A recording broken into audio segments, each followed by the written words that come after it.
Pelaku ditangkap di rumahnya di Kecamatan Marusu, Kabupaten Maros, Sulawesi Selatan. Setelah polisi menangkap pelaku lainnya beberapa waktu lalu usai melakukan pengembangan kasus.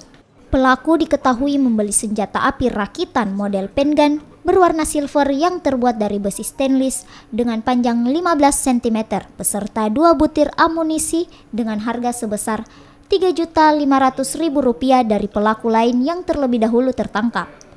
Pelaku kini menjalani pemeriksaan lantaran kepemilikan senjata api tanpa surat izin.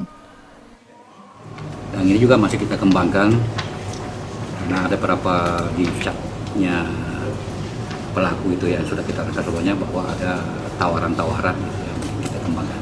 Tadi yang disampaikan oleh Pak Waka yang menghimbau kepada masyarakat untuk waspada terhadap hal seperti ini. Ini diproduksi di mana?